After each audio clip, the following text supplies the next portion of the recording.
The final session of the Beijing 2022 Paralympic Winter Games Para-Alpine skiing session, and the men's slalom will come to a conclusion. The men's slalom vision impaired run 2, followed by the standing category, then the sitting for the final 3 gold medals of these Paralympic Winter Games. Yansing National Alpine Skiing Centre under blue skies. The sun is out, and the 75 athletes that have qualified for the second run are at the top of the hill waiting for their chance to try and win a last medal of these Paralympic Winter Games. All that preparation. This is it, the final run, the final chance.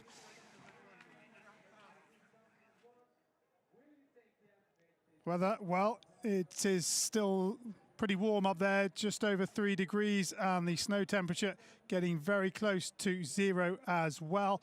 The wind speed, well, just over 6 kilometers an hour, and shouldn't be too much of a problem for our athletes. The men's slalom, vision impaired, run 2 to decide who will be the gold medalist, and it is set up nicely.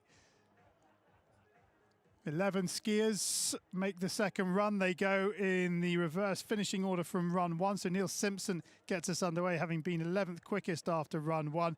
And Giacomo Bertagnoli, the defending Paralympic champion, he was the quickest after the first run. He goes out the gate of 11th. The current world champion, Johannes Aigner of Austria, was second quickest. He goes 11th. And there's a real battle for the bronze between Krakow, Delaplace and Harris. They're all separated by just 0.6 of a second. One more effort required. Everyone in good spirits.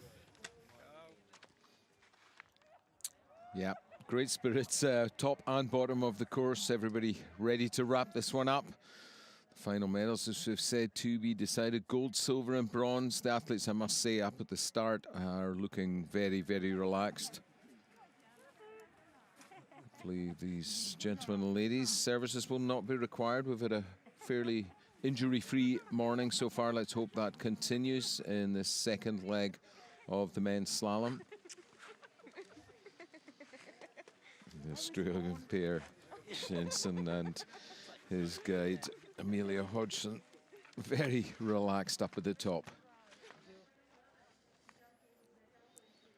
Final minute of preparation for Great Britain's Neil and Andrew Simpson. Ready to take their last blast down the Ice River piste. Had a good games, has Simpson, a couple of medals for him. A gold in the Super Combined, the Super G, sorry. He was the first male British Para-Alpine gold medalist. So he'll have fond memories of Beijing 2022.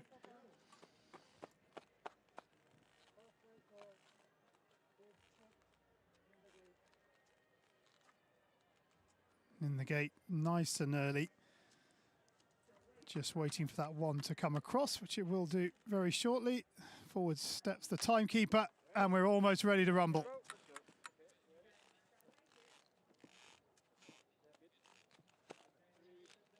Neil Simpson of Great Britain and his guide brother Andrew gets the men's slalom vision impaired run 2 underway. A first chance to have a look at the set of gates set by Sasha Kavala, the Austrian coach. And a mistake from Simpson on the first run cost him an awful lot of time, so he's got nothing to lose here. Yeah, display run from the Simpson brothers here. Both of them going very well. They were a little disjointed, a little disconnected up on the top section. It's a much turnier set of gates than we had the first time around this morning. Our Austrian coach pushing the technical demands ever higher in this second run. Now, Andrew guiding well here. Neil, we're just a few ski lengths behind him. And yeah, great connection coming down this final pitch. Not far now to go for the finish line. Couple of gates from home, the Simpson brothers are down, and down in a time of 1:53.15.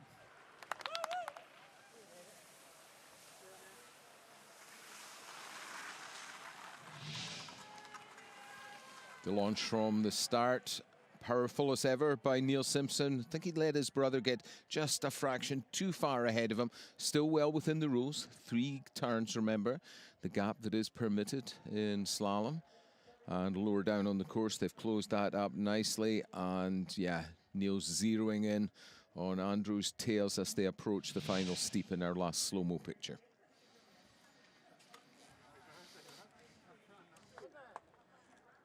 Patrick Hebmer of the Czech Republic and his guide Miroslav Makala in the start hut. Just over 8 seconds their advantage over Neil Simpson from the first run. Hebmer, 39 years of age, was 8th in the slalom back in 2014, and the advantage has just dropped a little bit. Yeah, Hedmer had a few heavy edge sets to stay on his feet. He got a little direct and then consequently ran a bit late on some of the earlier gates. As we're seeing on screen, the swing, the amount of offset from left to right of these gates is significantly wider than we had first time around. And I think that's what's slowing down this pair from the Czech Republic. They're not as dynamic as they were earlier today. Also on this final pitch, the gates seem to be further across the piece, don't they, to sort of check the speed? Yeah, test the technique as well. That's they really, the athletes, the skiers have to stay early in the line, get the ski turning early, quickly before the pole, so they have the majority of their direction as they pass the pole, so they can find some flow, find some momentum as they drop down the hill. 1:53.15, and Hebmer is outside it by a second, but safely down on this second run.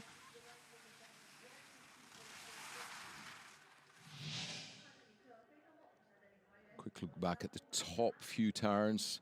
These are you can see that where the snow's coming off the ski, and then that late line and the heavy pressure below the gate, throwing Hebmer rather further back onto his tails. Does well though to throw the weight forward and stay in control of the situation.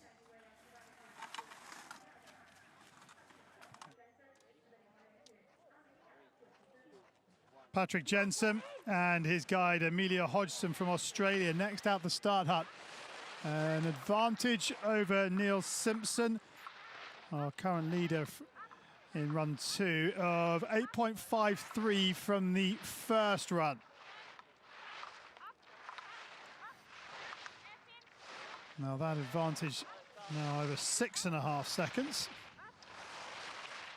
Jensen had a slightly shaky first run, much more solid on the skis this time around, contacting some of these gates, but his feet are still quite a ways away from the base of the pole. There's a straighter, or a tighter line rather, to be found, I would suggest, but perhaps just want to make sure he gets this one safely home. Hodgson doing a good job of guiding here, keeping the pace steady.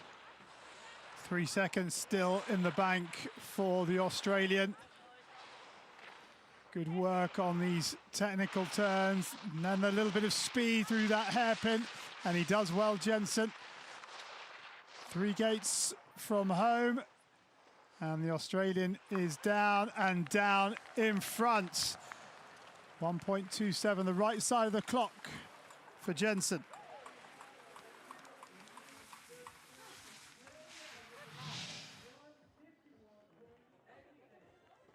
Push out of the start here as we look at our replay by Jensen, right on the guide's tails. Hodgson doing a good job of staying ahead of her athlete, but only just so that he does get a sighting point on her back, on her high-vis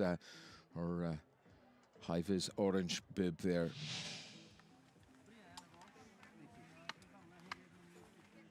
Croatia in the start huts. It's Damir Mizdrak and his guide Maria Koch. 2.34 of a second is Mizdrak's advantage over Jensen of Australia, our current leader from the first run and the first time split. Mizrak still has the green light by 2.57 seconds. Yeah, he's got his feet real close to the gates, so keeping himself in contention here. Kosh, the guide, doing again a good job calling the rhythm, keeping her turns nice and round. She doesn't want to, she wants to go close to the gate as well, but not so close that she might brush it and cause it to weave around, and that would really be a major impediment for the visually impaired skier coming behind her. Well, this is good skiing from Mizrak because he extends his green light, and the Croatian pair doing a really good job on this final pitch. Yeah, they've read these final turns very well, kept the line early. Mizrak for the line, and he will stop the clock with a really good buffer, 3.91, the right side of the clock. Koch celebrates, as do the supporters in the finish area. Good skiing.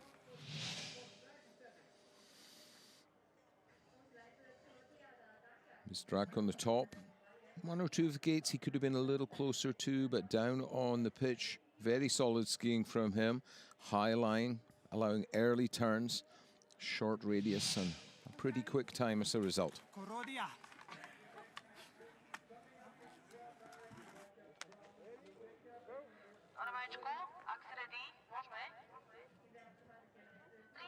Marek Kubaka from Slovakia and his guide Maria Zatovikova out on track. The only B3 skier in the competition, with an advantage of 3/4 of a second over Mizrak from the first run. And this is a real example of good teamwork. And he extends the green light.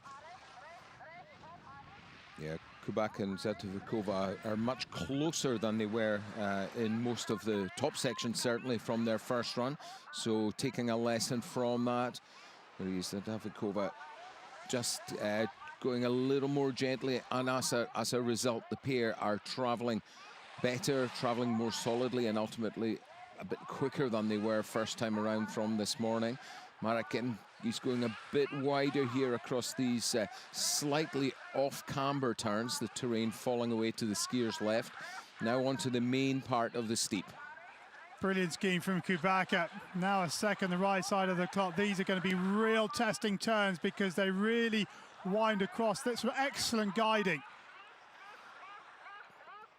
Kubaka taking his cue, getting the ski pointing down the hill just exactly as his guide makes the call. Stays with her, right on her tails.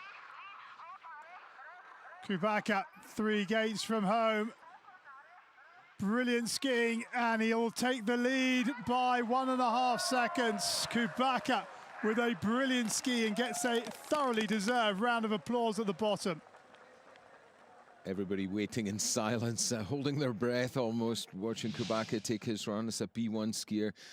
Absolute silence demanded because he's only able to rely on the audio cue from the loudspeaker on his guide's back. So the audience being asked by the on-site announcer to respect the requirements of the visually impaired skiers.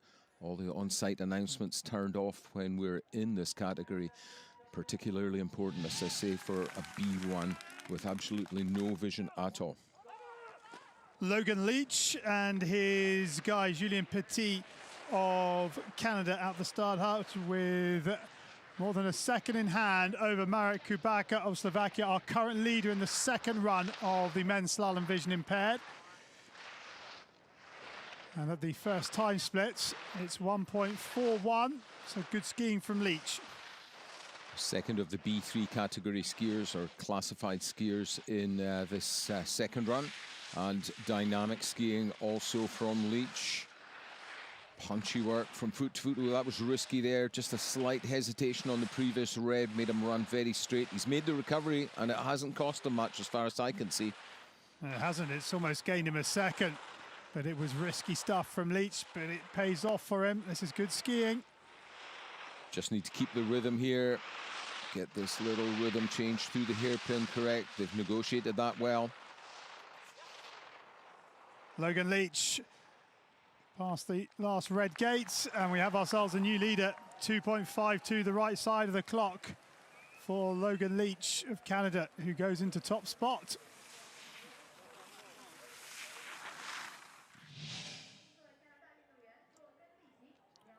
Quick look back here. Good compensation as he loses the ski slightly, drives the weight forward, manages to pick his balance up again on the following turn, chasing on after his guide, ultimately safely across the line.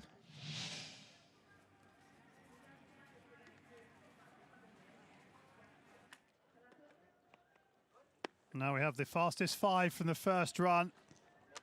Jakub Krakow of Slovakia and his guide Branislav Brosman, who have nearly 3.6 seconds in hand over Logan Leach from the first run. Krakow, the Paralympic champion from Vancouver in 2010 and a silver medalist 4 years ago. Punchy top section here. And he extends that advantage to over 5 seconds. Yeah, the Slovakians looking like they really mean business. They know that if they're going to be within striking distance of the medals, they have to really go some in the second leg. Good work again by the guy. Slows down just a little, regains the connection, gets his athletes, gets the skier a little closer behind him. Yeah, 3rd to 5th fastest, covered by just 0.6 of a second. So this is a really important run. There's no room for error for Krakow.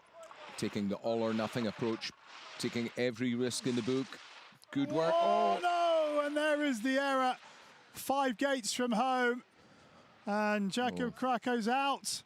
Huge disappointment because he was skiing it so well. Yeah, he was looking to put himself in contention for a medal, that's for sure, but this is what Alpine skiing is all about. They have to take the risks, and with those risks, sometimes those faults come in, and on such a challenging hill, not so bad up on the top section, but a little lower down after this hairpin. The turns get wider, and that's just that first big left foot turn. Krakow forced onto the tails and out of the course.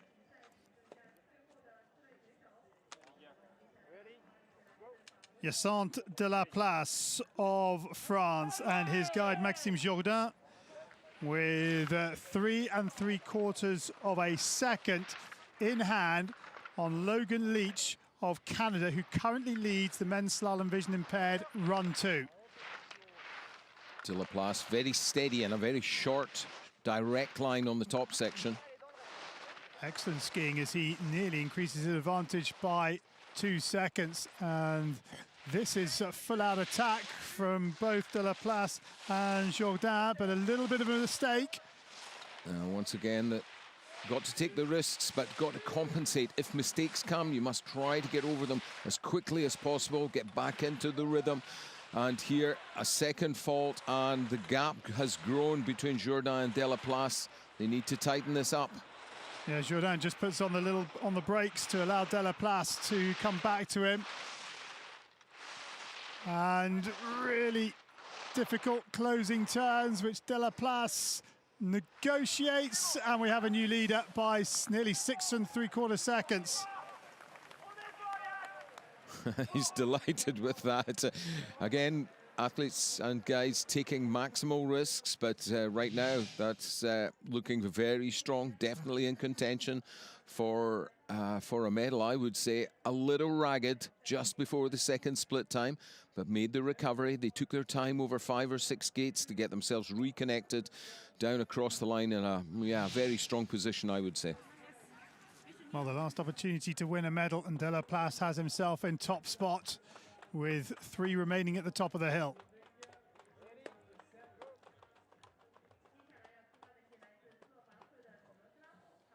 Miroslav Haras and his guide Maros Hudik from Slovakia out of the start hut with just 44 hundredths of a second to play with as they try and chase down Hyacinthe de la Place of France, who currently leads the men's slalom vision impaired race. Well, the standards going up and up with every race, so this is fast. But the green light gets smaller, just 11 hundredths.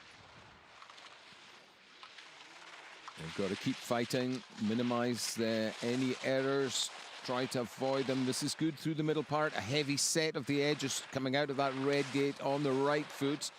Harris makes the adjustment. He's wide again here. His left foot turn this time, letting him down.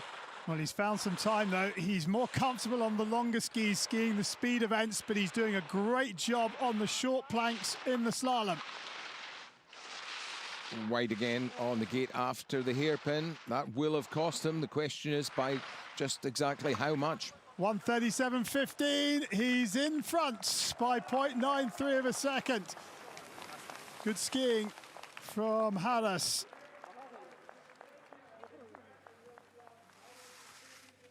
Well, he knows he's got himself a medal because only 2 remain at the top of the hill. And looking back up the top here, this is where he made one of his big recoveries. Lower down, a couple of other small errors coming out of this hairpin. We've seen that from a number of skiers. Gets quickly off that left foot, forward onto the right for the following turn.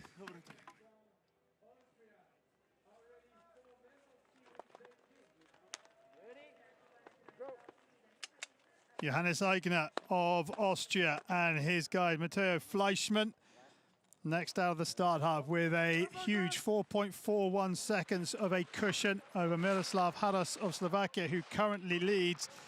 And Eigner looking for a 5th medal here in Beijing. What a Paralympic Winter Games these 16-year-old has had. Very strong top section, 5.70 now, the gap at the green light. I think what they're doing here is trying to put pressure on the remaining skier, Giacomo Bertagnoli, who waits to take his turn patiently up in the start gate. And so far, the Austrians, well, barely putting a foot wrong. Eigner now round the double. Next split, what's it give him? 6.92. Eigner going through the gears, looking to add yet another medal. Again, a high line allowing early turns. Very quick, very clean out of the hairpin. This is a flying close to this run from the Eigner and Fleischmann. 1:36.22, 9.12, the right side of the clock.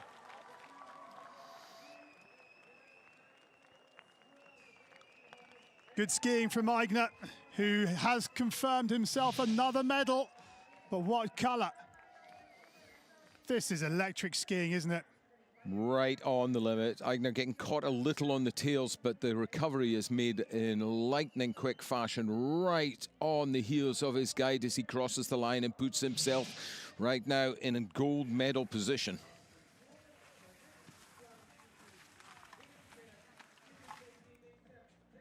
One remains at the top of the hill. The defending Paralympic Winter Games slalom champion, Giacomo Bertagnoli of Italy, just 0.6 in the bank over Johannes Eigner of Austria, who leads the men's slalom vision impaired race. And they know they've got to go full out attack, and that's exactly what they're doing. But is it enough?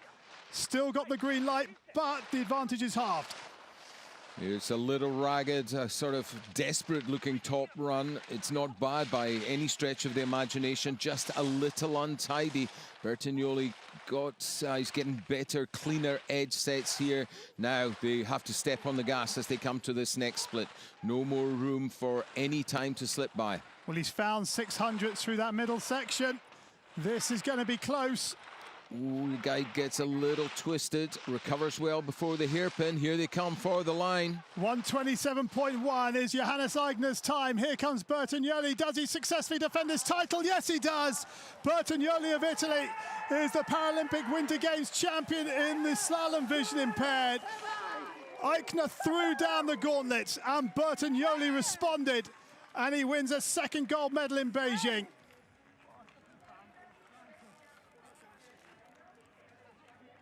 What a brilliant ski under all sorts of pressure.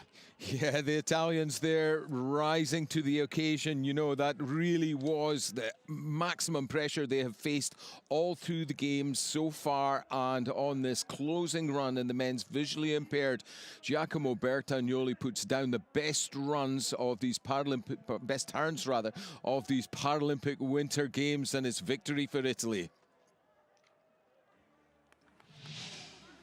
A 4th medal for Bertagnoli here in Beijing, a 5th medal for Johannes Aigner. Those two have been the dominant forces in the vision impaired skiing. And huge congratulations and deserved congratulations all round. And Halas of Slovakia in bronze. Confirmation then of the men's slalom vision impaired results. Giacomo Bertagnoli defends his Pyeongchang title with victory in Beijing. Johannes Aigner of Austria, the 16-year-old, is second. And Miroslav Halas of Slovakia wraps up the podium in third.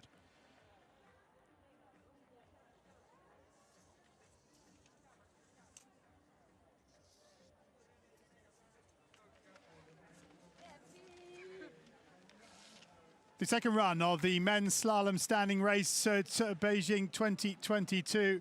The last of the gold medals in the men's standing category. Let's have a look at the start list. 37 racers for this second run. The defending champion Adam Hall was second quickest after run 1. He is 29th out of the start hut, while current world champion Arthur Boucher, who wears bib number 25, will be 30th out of the start hut because he was the quickest from the first run. The top 30 flipped for the second run, and then we will go 31 through to 37. But can anybody chase down Boucher and deny him the Paralympic title? As we get confirmation of the start list from 31 to 37.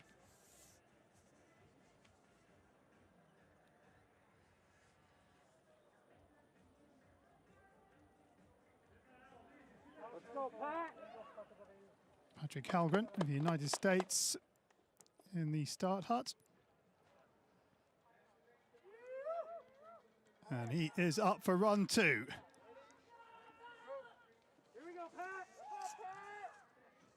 Patrick Halgren of the United States of America will get the men's slalom standing second run underway. The fastest 30 from the first run go in reverse order to decide where the last gold medal in the standing category will go. And Halgren, a good opening set of turns. Interesting watching the first of 6 LW2 classified skiers skiing on one ski. Carrying a very close line. These turns are set wide across the hill. Instant to see just, who it's going to suit. That looked like a little line or navigation concentration error, if you like. Now he could actually run forward here and come through the gate. He's choosing to go around the top here, but ultimately, competitive run now out with his reach. Just has to ski this one home solidly. That's unfortunate. That mistake up at the top of the pitch showing us once again the steep section really is where I think this race will be won or lost. A disappointment for Halgren, who is going along very nicely, but he will finish, and that is the important thing. As you can see, Are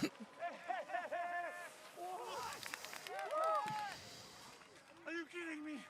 Come on, love you, mommy.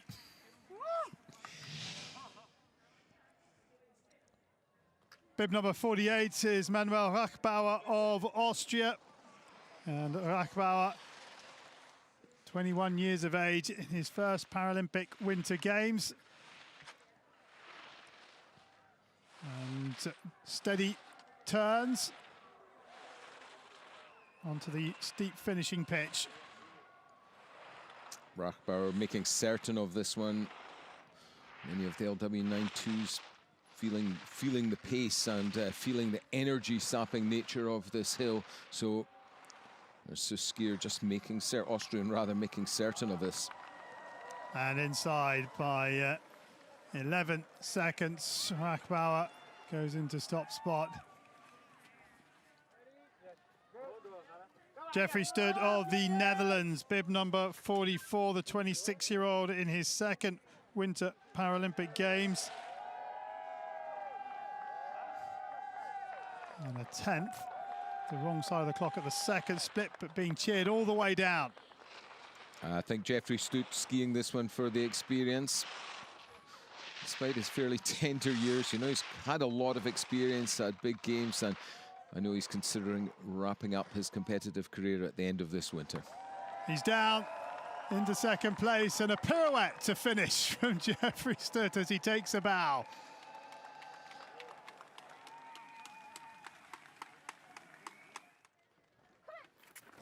Bib number 52 is Markus Nilsen Grasto of Norway, the 20-year-old from Oslo in a first Paralympic Winter Games. 1.82 the right side of the clock. Nice and early on the middle part of the steep.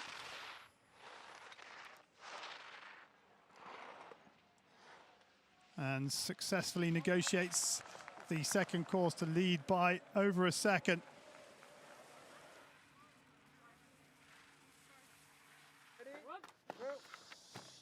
Koiki Kakuta of Japan, 0.36 an advantage over our leader Nilsen Grasto.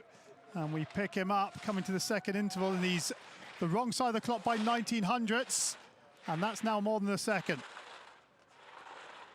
Get a look at the whole of the final pitch here on our wide shots. The course still looks in pretty decent condition. Holding up well for these men in the standing division. 150.49, and he goes first. 0.34 the right side of the clock. I think Andrzej Szczesny of Poland, bib number 40, and his advantage at 0.59 over Koiki, our leader. Third Paralympic Winter Games for Szczesny. Very experienced. Oh no! And then just gets flung out the back seat as he comes into the finishing pitch, and disappointment for Szczesny as he is a DNF.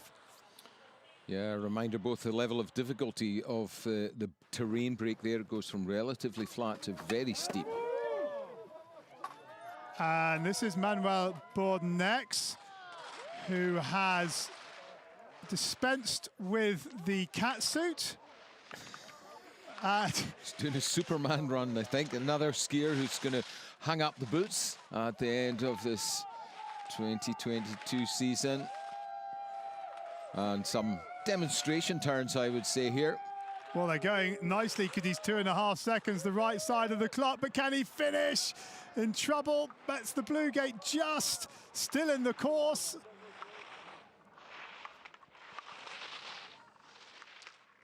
And Bordenex will get to the bottom. And 150.91.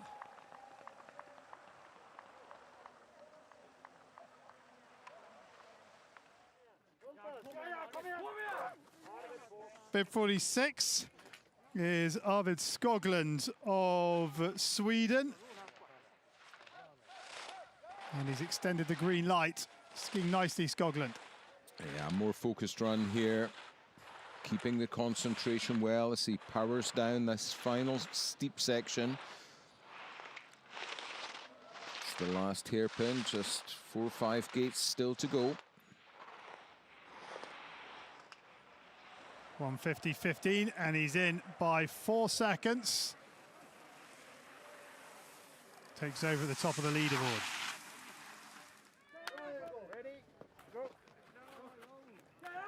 Yang Gong of the People's Republic of China, who has over a second on our leader Skoglund from the first run, and still has the green light. Yeah, the competition hotting up now amongst these men. An attacking mid or lower section here. And Jan takes over at the top of the standings, 0.89 quicker than Skoglund.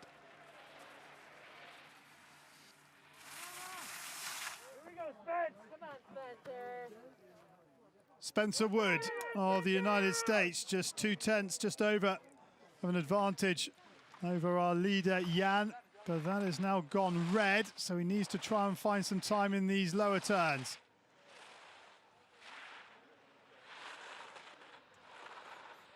Good, making certain of the entry point of the turns. Looks to be wanting to ski this one home, sacrificing a little time in each and every one of these turns for stability.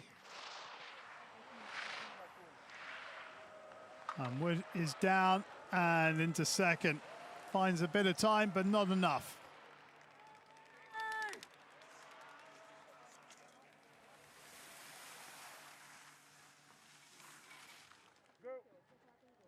Sun Yanlong from the People's Republic of China has 9/10 of an advantage over Yan, our current leader, and already on the finishing pitch, so making good time. Very tight line here. Oh, a little check on the blue gate to keep himself. Another one on the following blue. Those are costing him. But he's in by 6/10, just over, to take over at the top of the standings. Sun Yanlong leads the way for the time being.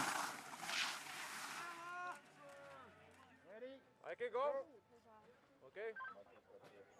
Martin Franz of Slovakia, the next to go in what is his final run at a Paralympic Winter Games.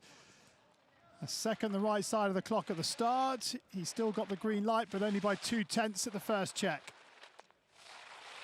Very accurate with the feet. Keeps himself in contention. Working hard now down the final pitch.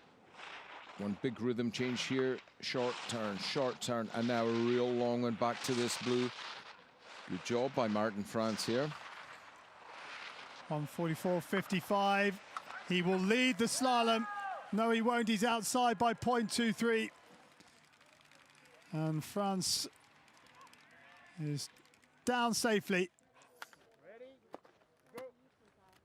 Bib 31, James Whitley of Great Britain. Over half a second his advantage over Sun Yanlong from the first run.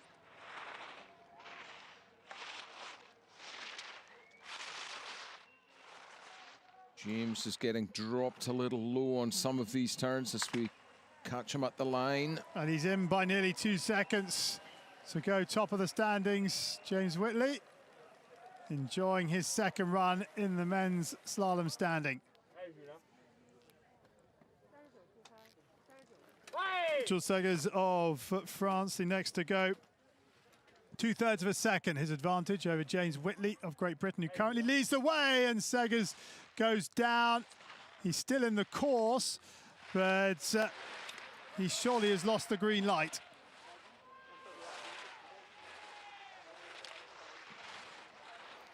Onto the final pitch here, and it's really just a case of damage limitation. A big touchdown up the top, costing him very dearly. Gets the hairpin well, keeps the rhythm going. And Segers down and into 7th because of that error.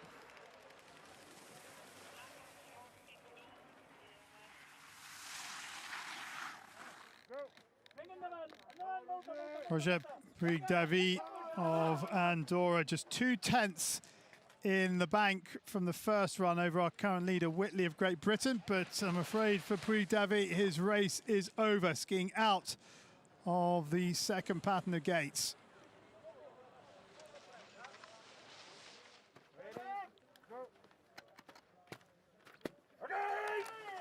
Takahashi Koei of Japan, 3/10 of a second in the bank from the first run. It looks like he's had to put in a couple of checks to stay in the course, and as a result, the light is now red. He's sometimes getting dropped, his weight's getting dropped back towards the tails of the skis, and that's what's forcing him to have to set the edges very hard at the end of the turn, ultimately not allowing the skis to switch across quickly onto the new edges and point down the hill and make speed. The gap continues to grow. 21 years of age in his second Paralympic Winter Games. Was a torchbearer for the Tokyo Paralympic Games last summer. 1:42.59, Whitley, our leader's time, and Takahashi outside it by 2.22 seconds.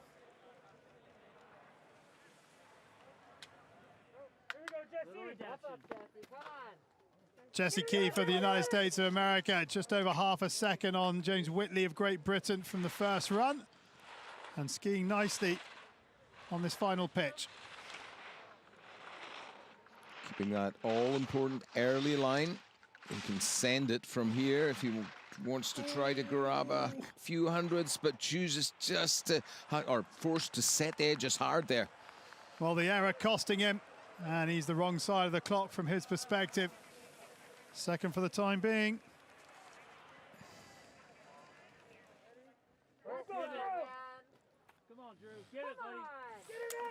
Andrew Harahay from the United States of America. Just under 3/4 of a second, his advantage over James Whitley of Great Britain. And Harahay catches the post, or the gate, sorry, and is down, thrown out of the course. Disappointment for him. He will not finish the second run.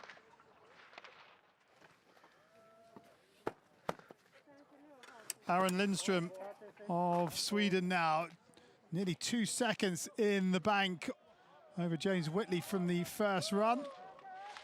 And he was a little late here. Oh, gets forced right back onto the tails, and he's out of the course. Well, Lindström paying the price and out of the second run. And James Whitley continues to lead the way here.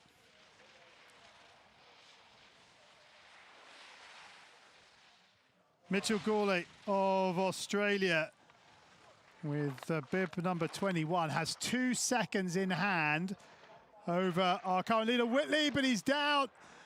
Makes it back up for the blue gate, that's okay.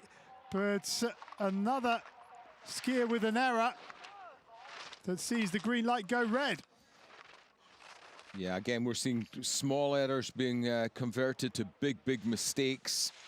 Mitch Gurley decides to call it a day. He knows too much time has gone by for him to remain competitive in this run.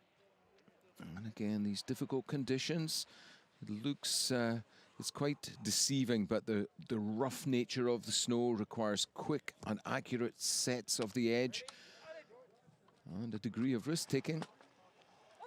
Jordan Poisson of France with over 2 seconds, an advantage over our leader Whitley from the first run, and he's all sorts of trouble in the opening turns, getting pitched forward onto the shovel of the ski, somehow stays upright and in the pattern of gates, and still has the green light. Yeah, it didn't really cost him, did it? He threw his weight forward, as we were saying, and he's managed to stay on top of things. Now, I talked a moment ago about taking risks. I think he's maybe just got the blend right. He can't afford to let things get any looser than they are right now. He's just got to keep this solid, stay over his feet. Well, it drops on just under 2 seconds, but it's right on the ragged edge from Poisson. Good work. Now settles a bit more on these all-important, steep, wide turns. Just managing to get the skis around the gates and in by 1.89. That was an eventful run.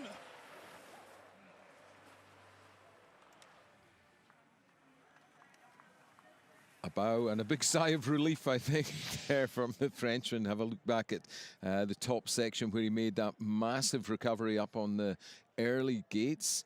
Lower down, this is where he had it settled down a bit, just having to make a couple of heavy edge sets.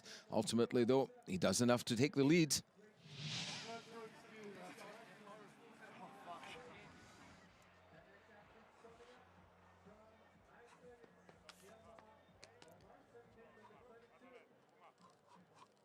Hilmar Orvason of Iceland in the start hub, bib number 22, the 21-year-old in his second Paralympic Winter Games, the only athlete from Iceland at Beijing 2022. And these are excellent opening turns from the Icelandic racer. Now he's found a really straight line, hasn't he? Let's see what the clock gives him. It extends the green light to 1.36. Now, slightly different tactic is required down here. Here come the first of the very turny gates. Yeah, he does just that. Keeps the body low, driving the center of mass through the center line of the course while the ski flicks around each of these turns. So far, so good. He gets the reward on the clock. He's getting some fantastic angles on that ski edge as he makes light work of the hairpin. Great skiing from Orvason. And 140.70 is under threat, and Orvason's in by 3.78. That is an excellent second run. Well, Overson, that's, I would say, the best slalom skiing I have ever seen from him, rightly punching the air. That's something to celebrate, no matter what result he earns from that run in the end. Certainly gave it his all. Throwing himself from side to side. Very accurate with the placement of the ski. That's a large part of what gained him the time. He has to watch and wait now, though.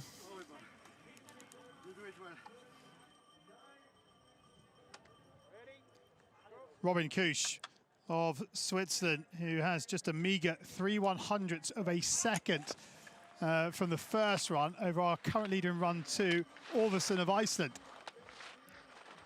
Now, Kusch will know he has nothing to play with, so this has to be a full-out attack. Lets the skis fly through the flush. Nicely done as he finds some time. Just gets a little heavy on that left edge, but quickly back into the rhythm. He has to be accurate on these wider turns. Oh, he's caught on the inside, he's down. I think he straddled the blue gate, so he'll go back up and get above the gate and continue. He was just getting a little later and later in the line, wasn't he? Yeah, and for the 9.2s, it's difficult when the gates are set so wide. If you don't have that quick reaction, if it's not available from the legs, it's very difficult to make an effective recovery. He's still in this though, looking forward, not looking back at the mistake, and skiing very well here. He's got to try. Oh, he's out. He's out now. Yeah, it was just getting compounded. Yeah, and it's too steep there really for him to be able to think about making a recovery for that final wide set gate. What's that, 5-6 from home? That's disappointing. Looked very promising up on the top section on the flatter part. He took some chances, but no, ultimately just run out of space in that midsection as the turns got wider.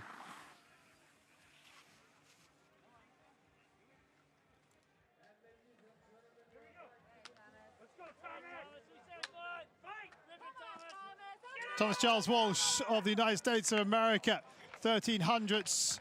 His advantage over Orvason, our leader from the first run. And Walsh sets about this second pattern of gates with real determination. Extends the green light by 700ths of a second. Good skiing, accurate skiing from Walsh. Very disciplined, very calm with the upper body. That's allowed him to carry good speed across the top part. Working hard, getting pushed a little onto the tails in the first series of wider turns. And as a result, the green light goes red, and then a little heavy edge set on the left ski, on the red gate. Still solid here on the steep around these next couple of gates, and he should be safely home. 1:36.92 Orvason's time, and Walsh is going to be outside it, and he slots into second place.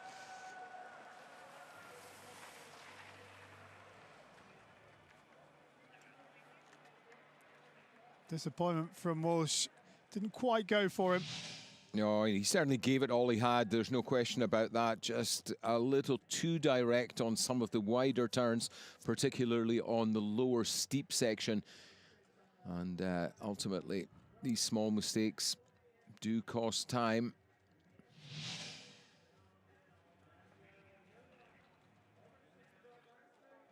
There's our leader, Orvason, in the blue.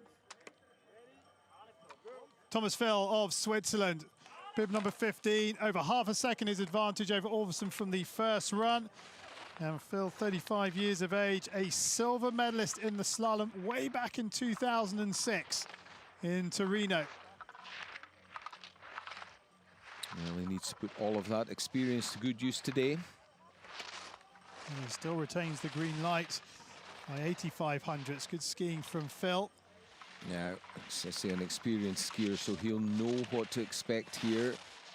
Tries to set up for these wider turns. Not a bad job there. Onto the traverse, coming towards the next split time. He still has the green light, but it's now down to 0.41. He just has to minimize the skid here now. He won't be able to carve super cleanly on these really wide lower turns. It's all down to the clock now. What's it going to give him? 1:36.92. He's in by 0.23 of a second. But a shake of the head. Doesn't feel it was good enough.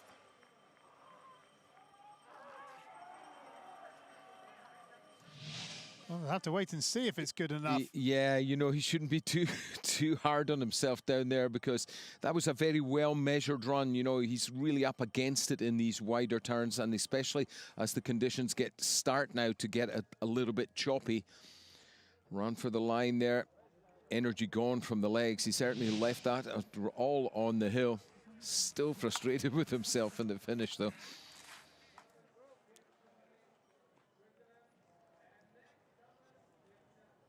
Thomas Grocher of Austria, bib number 19. He's got 0.73 of a second to play with over Phil, our current leader in this second run. And Grocher, well, was very, very good in run 1 and needs to replicate that in run 2, but he's out just. Yeah, he's out. He got right too much onto it. Yeah, he was coming too quick, too hot. The line a little too direct as he came to that first verticale. He ran past the first gate, went into it the wrong way around, if you like, and ultimately no room at the bottom of the combination here to get from the lower red back up to the next turning pole, the blue one. It's disappointing for Thomas Grocher, because yeah, he'd a very strong first run, and barring that sort of tactical mistake, getting bumped low just in one gate and not able to recover the line in time for the combination and the rhythm change there.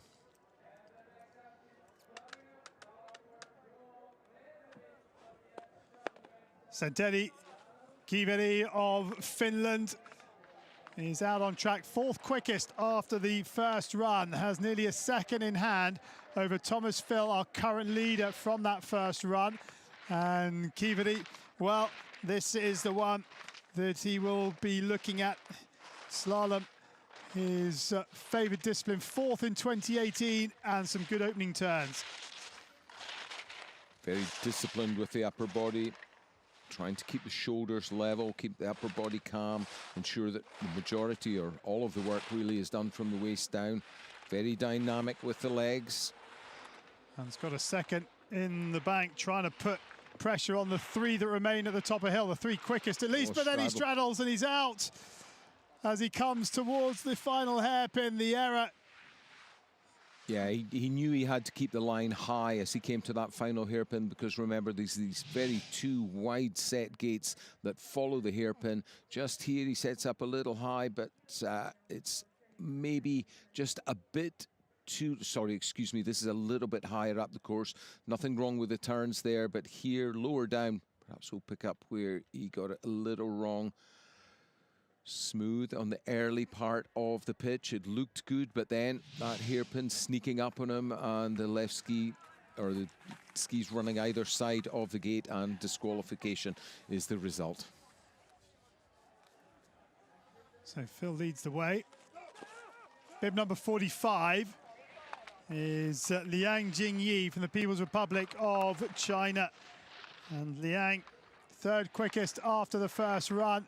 Can he put back-to-back runs together on day 9 of these Beijing 2022 Paralympic Winter Games? And now 2.36, the right side of the clock.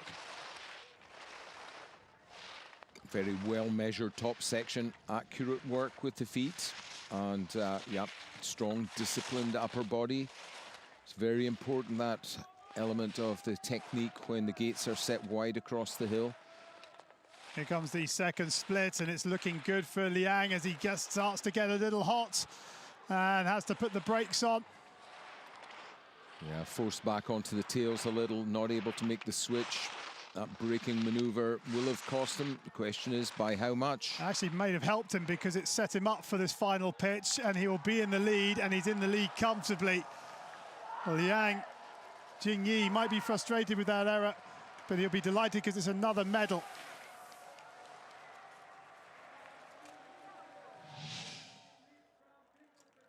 Well, a battling run there from Liang. Final chance for the Chinese team to get in the mix for the medals, and he puts them right in contention here.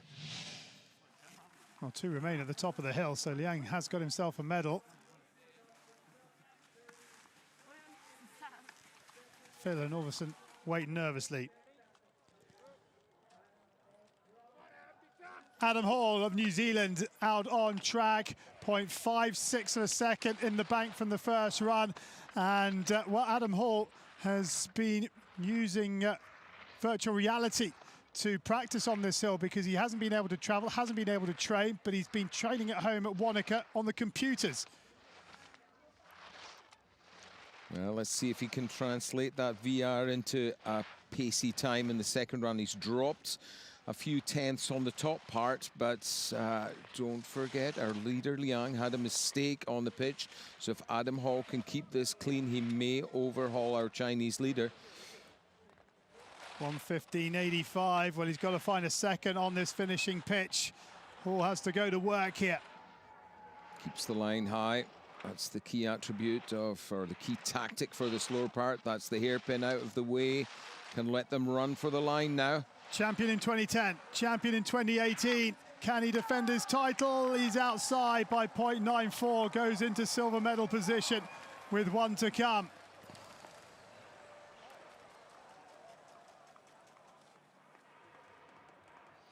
That was close. He needed a few more gates, made a tenth or two on the final pitch, but ultimately not enough to take top spot.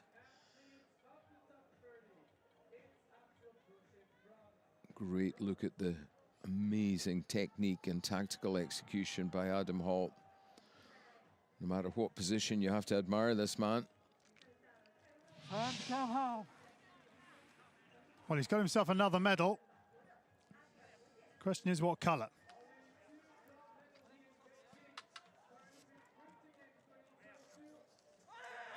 Otto Boucher of France, the leader after the first run, has 2.88 seconds on Liang Jingyi, our current leader in run 2.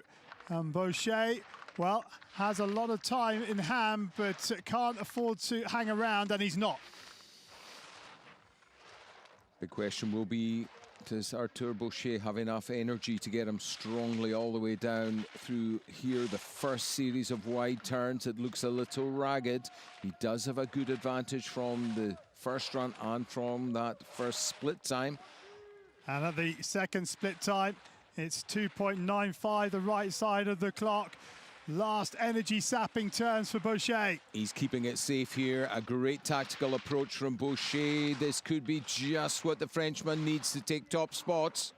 1:32.27, he's home and into gold medal position. Arthur Boucher of France makes it gold medal number 3 at Beijing. Brilliant skiing from the Frenchman. Gold in downhill, gold in super combined. He finishes off with gold in slalom.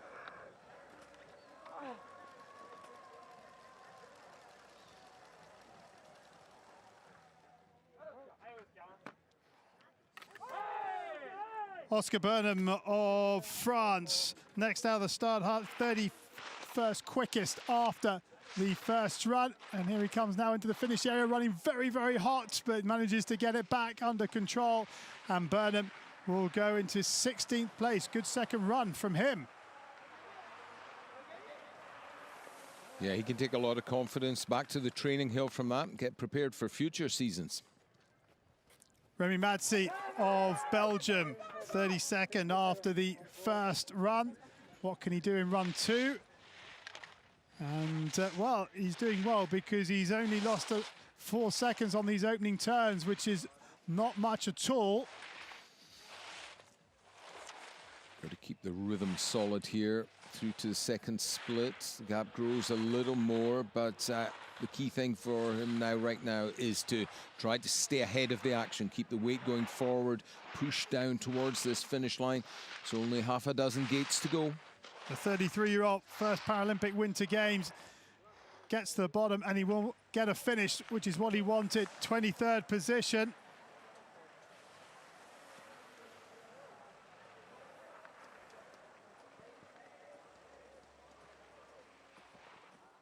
'39-year-old Thomas Vaverka of the Czech Republic in his second Paralympic Winter Games. Didn't race the slalom in Pyeongchang, but racing it here in Beijing. and negotiates that steep section before the double onto this finishing pitch. Not a bad middle section to the course. Hanging on hard on these wider turns on the steep. Of course, not doing anybody or not giving any favours away. Very hard underfoot and getting rougher with every skier. And an error forced, the tip running over to running the wrong side of that blue pole. Technically a straddle. He's out of the course, so that's disappointing. Only 4 gates from home. And Verke opts to ski out the side. Leander Kress of Germany out of the start hut.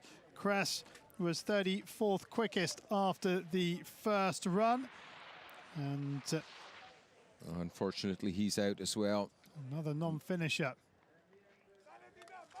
Samuel Fernandez from Chile. And Fernandez, 25 years of age. First Paralympic Winter Games for him. So we'll be learning a lot from this experience, and just has to try and summon the energy to make it to the bottom. Yeah, so much. He's given so much this morning. A very challenging run for him. The course in pretty bad shape by the time he came down. He was starting with bib number 54 earlier today. Fewer runners in the second run, but the physical demands of this hill haven't really gone away, and these wider gates are just a little bit too much for him. He makes it back over the top of this red one though. Yeah, so as well. He's got to try and just keep the skis swinging from side to side, try to find the rhythm again, because without that momentum it's very difficult to get the carving action back, and ultimately all his energy's gone. Yeah, just run out of gas. Spent. Yeah. Good effort nonetheless, but very difficult now for these later runners to make it down in the men's standing division. Fernandez out and gets a round of applause, rightly so. Tokai Masahiko from Japan with bib number 34 is the penultimate racer out of the start hut in this men's slalom standing race. 48 years of age in his 3rd Paralympic Winter Games. The world champion in slalom back in 2004. Pretty steady top section. More consistent than the turns we saw from him in the first run of the competition earlier today. So something to take confidence for him away from these games. Just needs to keep it steady, keep it going all the way now to the bottom. A lot of work still to do. Small respite here through the double. It's flat for a moment or two, but here we go onto the steep, this punishing steep section. He's dropped low, does well to get around that last couple of gates. Skiing LW3, so he's got impairment in both legs, and it's energy sapping down here. It's the second run of the day. Does well. 129.61 is an irrelevance because Tokai is set himself a task, a challenge, and he's done it.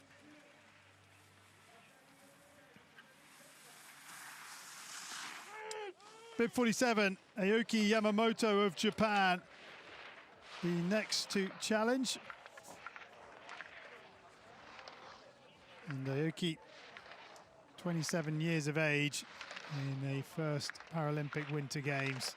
Set his crosshairs on 26 and 30 for a medal, so this is a fact-finding mission, if you like. Yeah, very important to suss out or get a feel for just exactly how high the bar has been raised by our fastest skiers today. Give him a chance to understand what challenges he and his coaches need to set within the program and on the training hill in the coming seasons. Enjoying those top turns, I reckon, and now has to prepare himself for the steep. Try to reach forward, get a little bit of a pole plant, or at least the action of a pole plant in there to help him stay over the fronts of the skis. Hanging on well in these closing few turns. Aoki will make it to the bottom, and he's down 2:14.79, and he has finished his first run. Well done.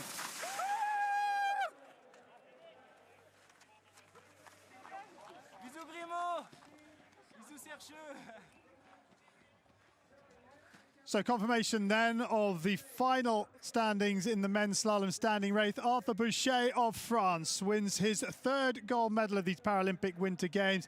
Liang Jingyi moves from third to second in the second run. Adam Hall goes the other way, but it's a second medal of the Games for the New Zealander. And it's yet another medal for Liang in these Games as well. 26 of the runners get to the bottom of the second challenge.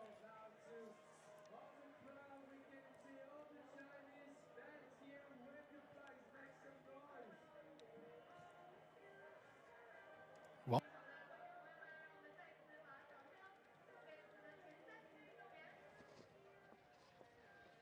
the men's slalom sitting second run, the last piece of action at Beijing 2022.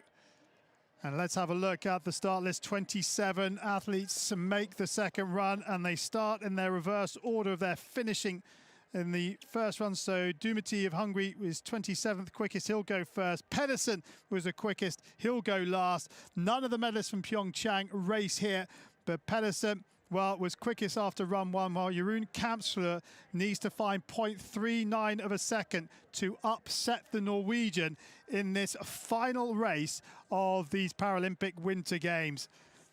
Pedersen, 3 gold medals already and a silver, looking to make it 4. And Kampsler, on paper, looking like the only man that can beat him on this second run. We shan't make too many predictions just yet, though, because we've seen a lot of thrills and spills so far in this slalom, both men's visually impaired and a moment ago in the men's standing.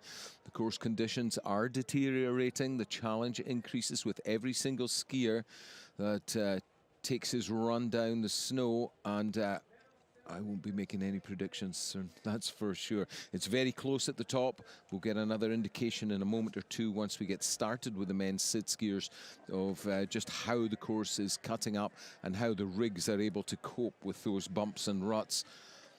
The first starter will be just about ready to get going.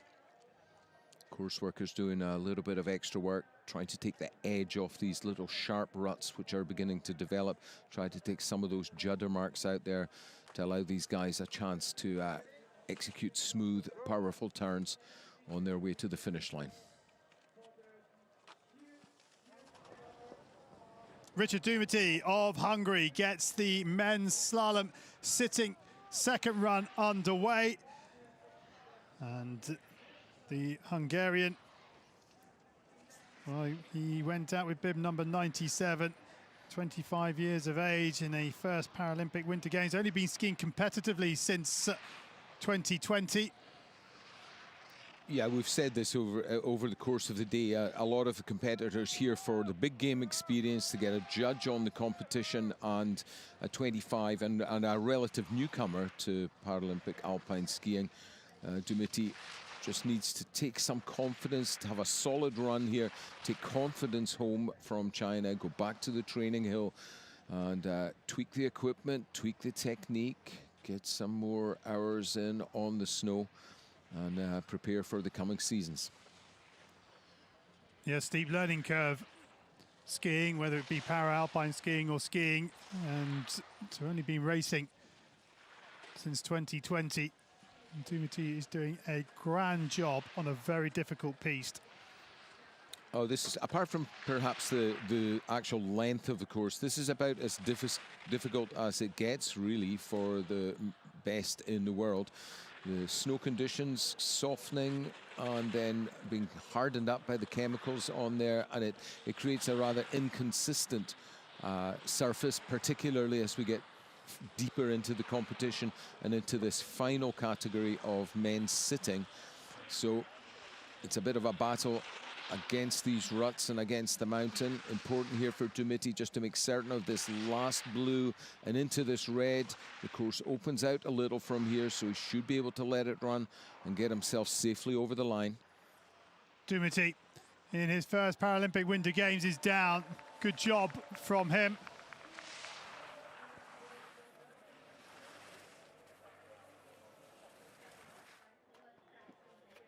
Brian Rowland of Canada, the next to go, bib number 93. First Paralympic Winter Games for Rowland. And another who is relatively new to the sport, having started in 2018.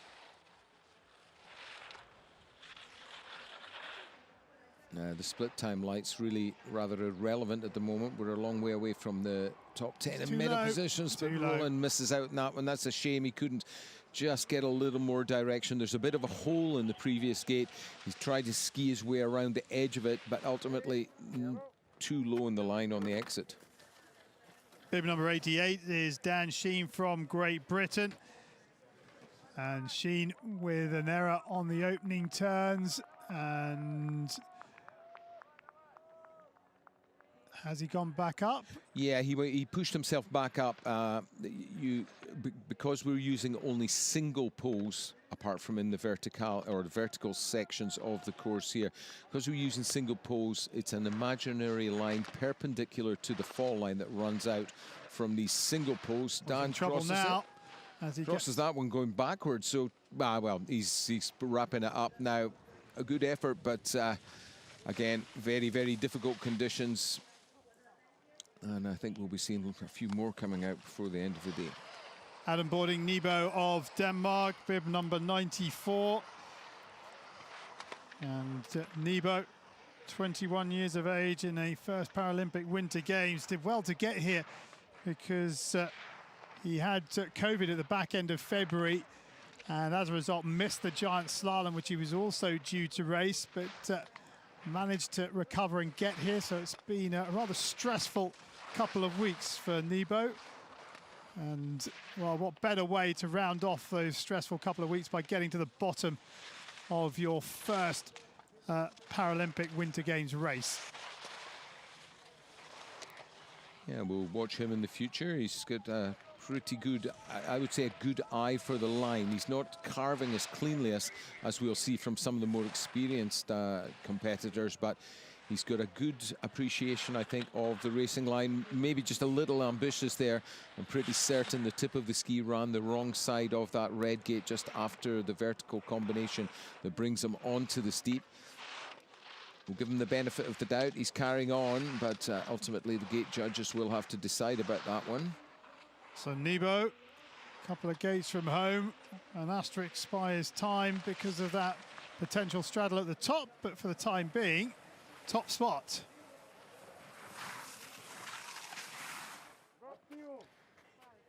Enrique Plante of Argentina, the next to challenge. And Plante, the third Paralympic Winter Games for him, was 11th in the slalom in 2018 and picking his way down this very steep section here.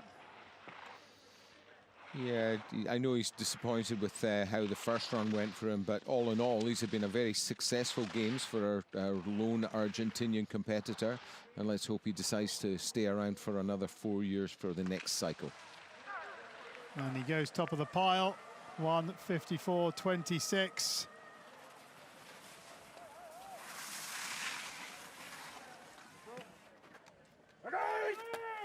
Fujiwara Tetsu, the next out of the start hut with just over 2 seconds in hand over Plante, who currently leads this men's slalom sitting race.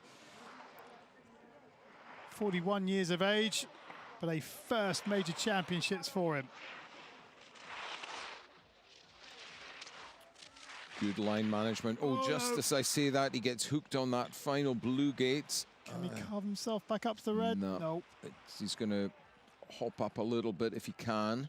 But he was doing pretty well in terms of managing the line coming down the pitch. The key, as I've said a good few times already today on this final pitch, is to keep the line high, allowing an early execution of the line. Ultimately, a quicker, shorter arc can be produced from there. But I know he's going to give this one up. It's too steep, really, for the sit skiers to get themselves back up. He'd a good 3 or 4 meters to go to get around that one.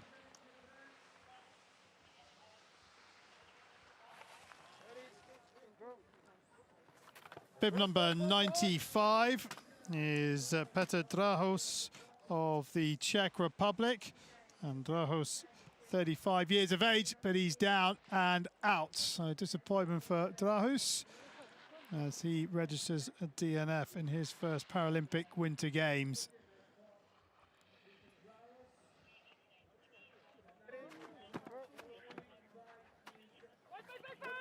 Pavel Bambasek of the Czech Republic out of the start hut. He's got 1.31 on our current leader Plante from the first run, and he's still got the green light at the first split by 1.7 seconds. So good turns from Bambasek.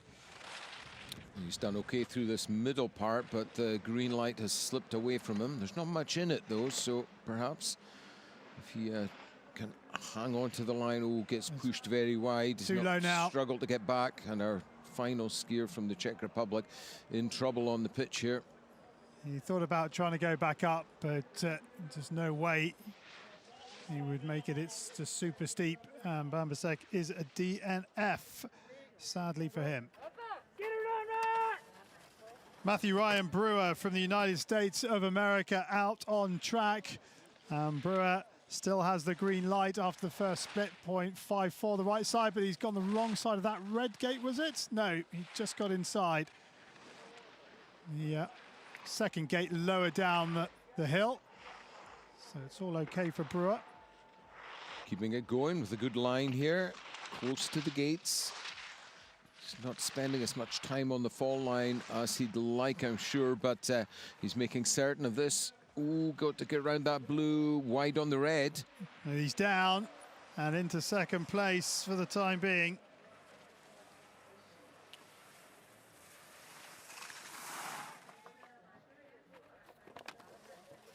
Alex Slegg of Great Britain with 1 3/4 of a second over Plante from the first run.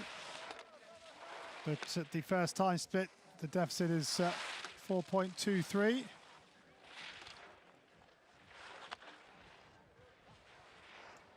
And another that's finding these this second pattern of gates a real challenge.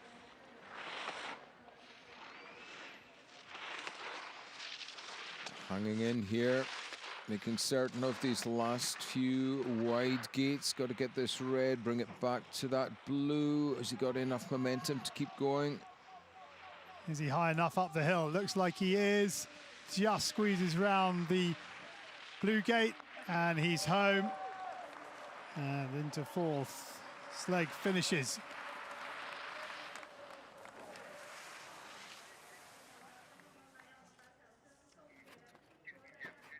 Pascal Christen of Switzerland, the next to go, 29 years of age in his first Paralympic Winter Games. Green light at the top by 1.82, but the red light now. Yeah, problems there just by the split at the top of the steep. Has allowed him to pick a clean early line for these definitely the most challenging turns on this course.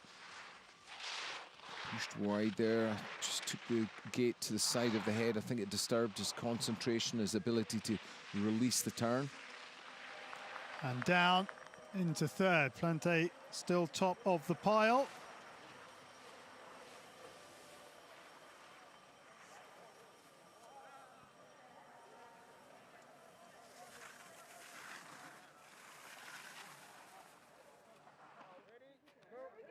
Aaron Ewan of New Zealand, the next to go, just under 4 seconds.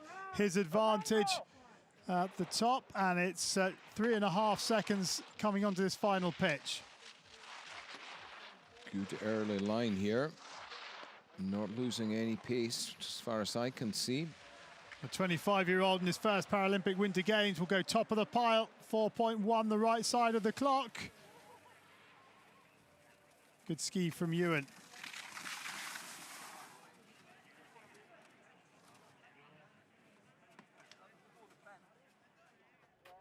Robert Enigel of the United States of America has nearly 5 seconds in the bank from the first run over our current leader, Aaron Ewan. Now the rut's causing some problems, especially for these guys who are feeling like they might have a chance to make a dent on the higher standings. Enigo, though, lets the rig do its work. The suspension working well. Oh, grinds to a halt on the hairpin. Gets a bit of rhythm back now through these difficult spread gates. Nicely done, but here comes the pacey part through the hairpin. Negotiated well.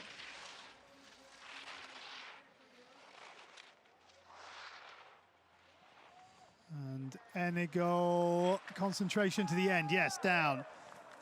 And a time of 2:11.69 for the American.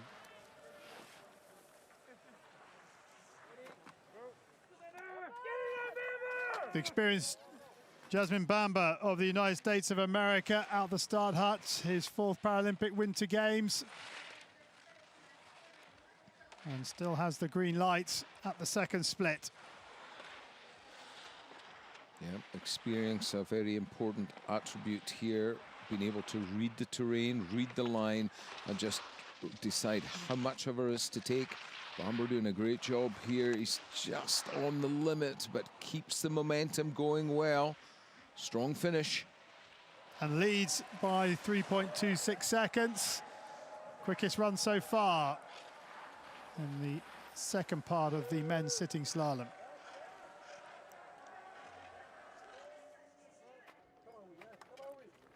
Wang Hui from the People's Republic of China, the next on track. The 25-year-old in his first Paralympic Winter Games just gets out of the course. No, he's gone.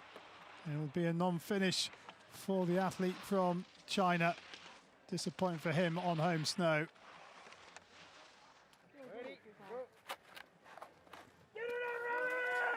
Ravi Drugan of the United States of America. A shade over a second in hand from the first run over Bamba, his teammates and compatriots. And at the second split, though, it's a red light. Yeah, a little too conservative, perhaps, with the line management here.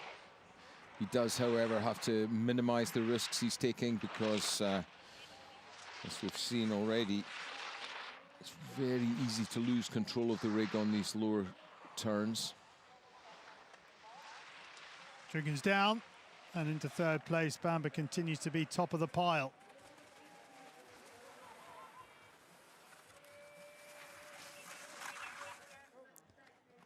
Josh Hanlon of Australia, the next to go, the 24-year-old in his first Paralympic Winter Games. Fractured his back in 4 places in July of last year. So what a recovery from the Australian. Good top section. Now, can he double that up on these closing turns? He can, and he's going to lead here by 3.22 seconds. Hanlon, top of the pile, with the quickest 10 now from the first run to challenge.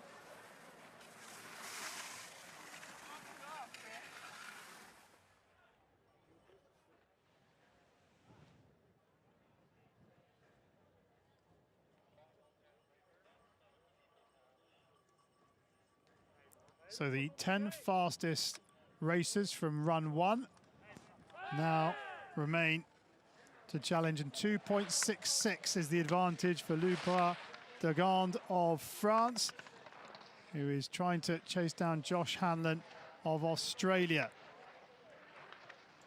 Yeah, the competition hotting up now. We'll get a look at the skiers all the way from the top. Frenchman, 2.45 the gap now. Solid top part of the run. Let's see how he deals with these wider set gates. Hairpin here, and then he's into the section that swings a long way from left to right. Oh, heavy on that edge, but he's still in the pattern of gates. But how much has it harmed him? Yeah, I got to try to keep the momentum, and when you get pushed out wide, key thing is to try to get right back and get close to the fall line as you possibly can in the following gates. You can see the advantage almost gone completely, and another error, another heavy braking maneuver at the top of the steep. Settles it down, no. Gets into the hairpin, the final hairpin, nice and early. Erdogan's really battling his way down this final pitch, and he's conquered it, and he's down in a time of 1:45.67.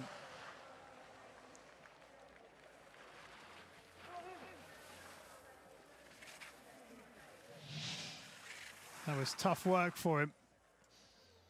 Yeah, the snow conditions on the wider set gates are really making things very difficult for our sit skiers in this final competition in the Para-Alpine skiing. So yeah, it's a battle, that's for sure, all the way, start to finish. Quick glimpse of our leader, Josh Hanlon of Australia. Janusz Slivnik of Slovenia has over 3 seconds in hand from the first run over Josh Hanlon, who leads the way in run 2. Slivnik, the only athlete from Slovenia at these Beijing Paralympic Winter Games. 12th 4 years ago. He extends the green light to just over 3¼ seconds. Yeah, good drive, a lot of determination in this run. High level of accuracy with how he points the ski around these gates as well, keeping him very much in contention, I would say. Close in on these turny gates. Cuts a straight line and carries decent momentum out across the slightly flatter part as he heads towards the final pitch. Still a green light for the athlete who was 4th at the World Championships in slalom, but he's out, sadly for him. Slivnik getting it wrong coming into the finishing pitch, and he skis out of the second run. That's such a difficult red gate following the verticale, or the vertical combination right at the top of the steep section. Not much space for the sit skiers to get the tip of the ski around the following turning pole.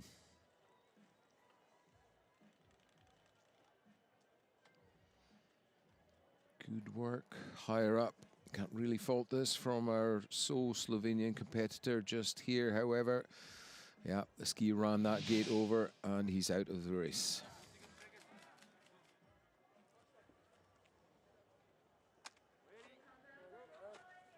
People's Republic of China in the start hard now. It's Li Xing, who has over 3 seconds on our current leader in run 2, Josh Hanlon, from the first run.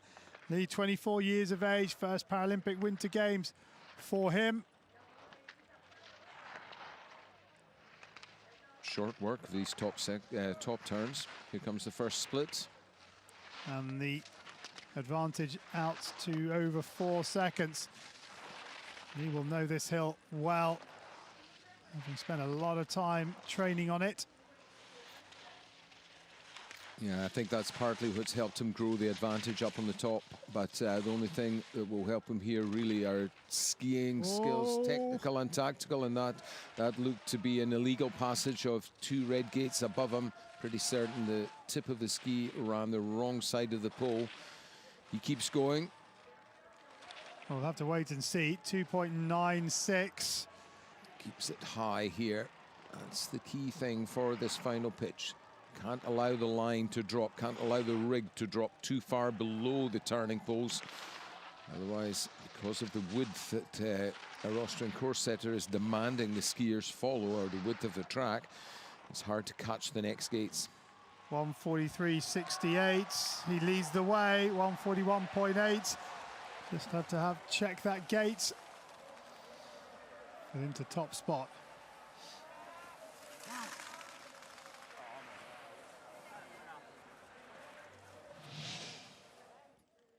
Well, we do have video control. We're not the video controllers, but Ozzy Sawicki from the International Paralympic Committee is in a cabin in the finish area watching the screen very closely, and that will ultimately help clear up any question marks that the gate judges may bring. But right now, China in command as far as the leaderboard's concerned. Bib number 71 is Mori Taiki from Japan, the 41-year-old who made his debut back in 2002. He took up powerlifting in 2018 He's now about 5 kilos heavier than he was in Pyeongchang, but feels it's really helped him with his sit skiing. Well, strength is hugely important. Strength, mobility, power ultimately is hugely important in every single one of the 3 categories. But if the sit skiers have strong upper bodies, then it helps them switch their momentum from side to side, from edge to edge, and ultimately make the ski and the rig work well for them. A couple of very nifty turns on the blue gates, and it gives him the green light by 4/100ths of a second.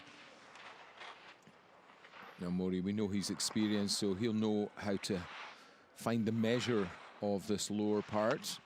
Nice and early into the hairpin, gets dropped a little low on the exit, compensates well on the following 2 turns, but a little bit of time I think will have gone by. Yeah, 1:41.8 is the leader's time, and he is outside it. Pays the price for those heavy edge sets on the finishing pitch, slides into second.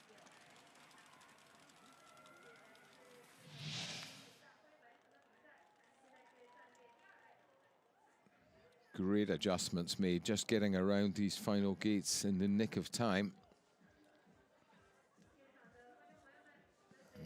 These slow-mo pictures really showing how badly the course is beginning to deteriorate. It's going to be tough now for the remaining 6 skiers.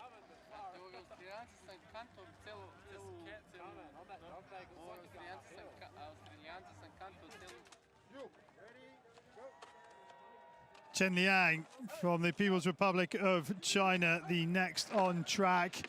He was 0.74 of a second quicker than his teammate Li Xiang. Oh, and he's out. Trying to put it all down on this second run. And the error means that the time has gone. He's still in the course. That really does for his chances of a top position, though. He just has to settle and see what he can salvage from this. Great skiing, I have to say. Riding these holes and ruts very well. Accurate placement of the ski as he drops into the rut. Allows him to carve the ski around the deeper part of the rut, around the bottom. And less disturbance of the balance as a result. Finds some time on that middle section. But now in this very steep section, and he's low. And he's got to try. Well, this is going to be a big ask. He's not going to give it up without a fight, but it will be a struggle to get up around this gate. Great upper body strength to get him up around that red pole. You can hear the crowd at the bottom willing him up the slope, and he won't disappoint them. He wants to get to the bottom of his home Paralympic Winter Games, and he has done just that. No medal for Chen, but a big heart as he battles his way to the bottom of run 2.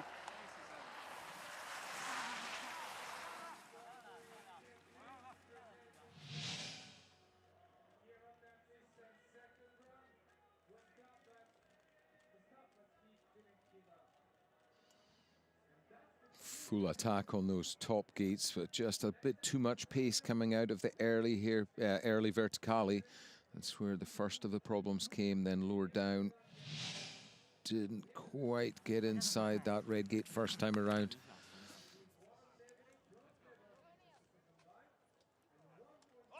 Niels de Langen of the Netherlands with bib number 64 in his second Paralympic Winter Games. Third in the slalom at the World Championships in January of this year, and de Langen really giving it out there as he gets the rig almost on its side. But he's still got the green light. Well, we know nobody skied this top section cleanly. It's going to be a case, I think the medals will be decided by minimizing mistakes and still taking risks.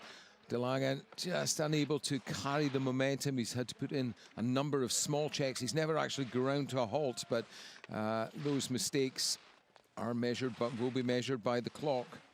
Well, he's extended the lead to 3.19. De Langen doing a good job, but these are the money turns. Yeah, a lot of work still to be done. In above the hairpin, out nice and early, cleans up these lower turns. Some of the best we've seen from him in the whole run.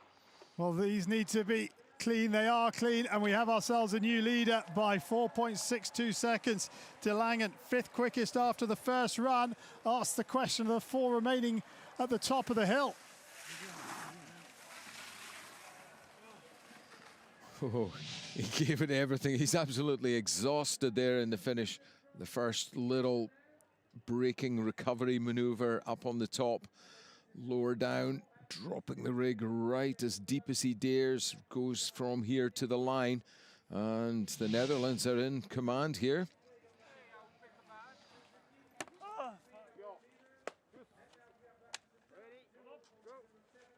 Suzuki Takeshi of Japan, 4th quickest after the first run, has just 7/100ths of a second to play with over Niels de Langen, who currently leads the way in this men's sitting slalom second run. But these are excellent opening turns from Suzuki.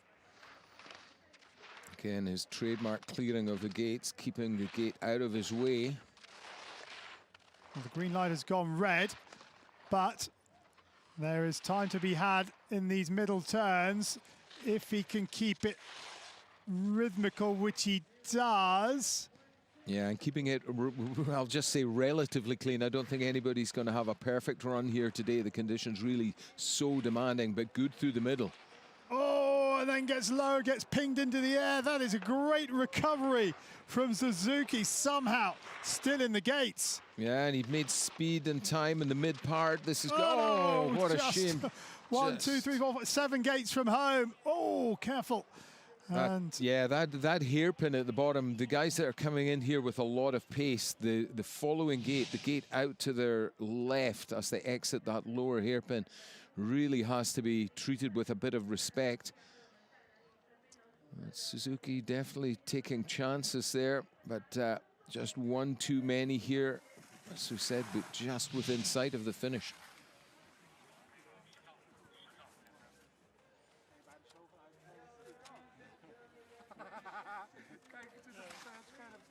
There are the standings with the fastest 3 from the first run to come.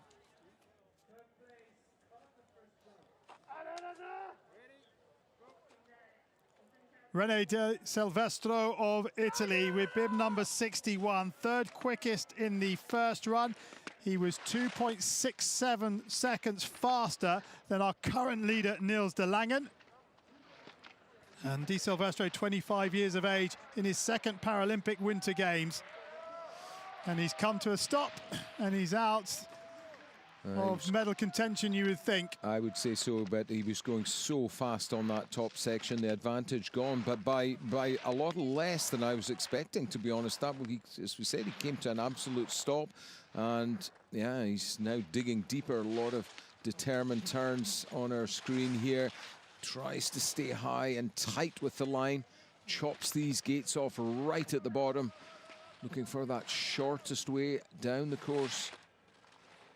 Well, 0.38, the wrong side of the clock. He's found some time, so maybe there is a medal to be had for De Silvestro. But there's another big error, and surely now the chance of the medal is gone. Yeah, big slide onto the blue gate. It may even have been technically a straddle or an improper passage of the gate. And down in 2nd place, but there's 2 more to come. But de Langen knows he's got himself a medal.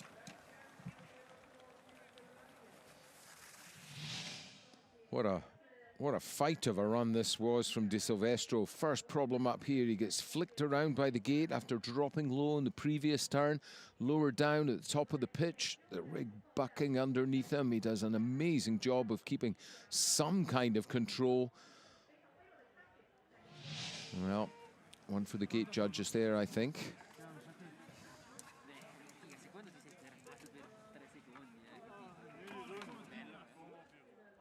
Jeroen Kamschere of the Netherlands, the 2nd quickest after the first run. And the Dutch athlete with something to prove here, trying to deny his big rival Jesper Pedersen of another gold. And these are excellent opening turns from Kamschere, who now leads by 4.26 seconds. We're looking at the Remaining two competitors, no question, the two best sit skiers in the world at the moment. Crampshire lets it slide just when he was trying to widen the turns, running onto the gate very heavily. A close run thing. He keeps it going though. Got to put that behind him. Got to try and forget about it. It's up to 5.32, but he's really putting it out there. And he's down. Back up again, is he? Yes. He's such a determined competitor. He won't give it up without a fight, but looks like he's going to have to call it a day here. Well, huge disappointment for Crampshire as he skis out of yet another race here in Beijing. And it will be no medal for him.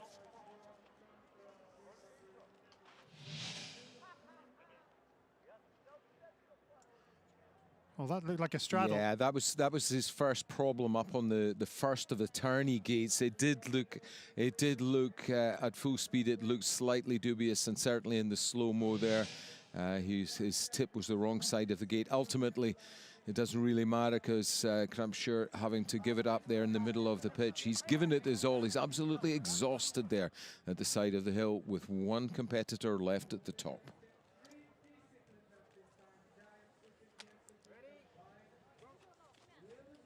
Jesper Pedersen of Norway, the quickest athlete after the first run in this men's slalom sitting race, has an advantage of 3.7 seconds on our current leader, Niels de Langen of the Netherlands. Now, Pedersen looking for what would be his fourth gold medal here in Beijing. And looking strong here, looking in command of the situation. It was a little bit ragged, I would say, the first 10 gates or so. Oh, this is the one that did for Jerome Crampshire, but Pedersen keeps it going, running very late in the line, but just punching his way through these turns, hanging in there. 5.75, the right side of the clock. This is such a tricky finishing pitch. He's got enough in the bank if he can successfully negotiate them. Yeah, he's settled it down nicely for these closing turns. I think he knows he's got enough in hand. Last difficult turn here. Pedersen in command of this situation. Pedersen 1:37.18, the time to beat, and he's inside by 6.08 seconds. And Jesper Pedersen of Norway wins his fourth gold medal in Beijing. Niels de Langen takes the silver, and René de Silvestre, after a big error, takes the bronze. But de Langen is delighted, as is Pedersen. What an epic ski from Jesper Pedersen of Norway. You know, what a competition in this men's slalom sitting category. It's so difficult out there. Everybody deserves the maximum respect from competitors, officials, spectators alike. A quick look back at Jesper Pedersen's winning run. It really was a wild ride. Lots of mistakes, but he compensated well, kept fighting. More of a rodeo than anything else, it looks like here. Last few turns, though, he knew he had it in his grasp. Pedersen takes the victory once again for Norway.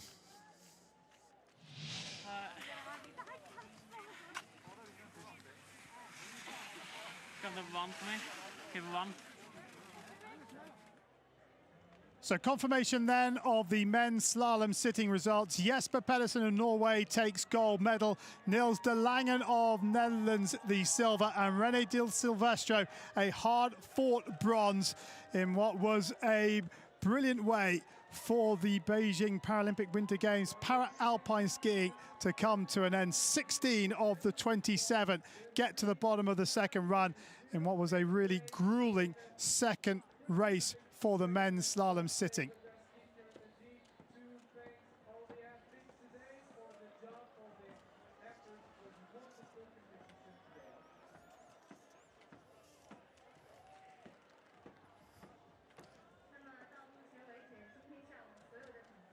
So being the last day of these Beijing 2022 Paralympic Winter Games, rather than recognition ceremonies, we have victory ceremonies coming up for you from the Yansing National Alpine Skiing Centre. All three races will have their victory ceremony, and those will be coming right up.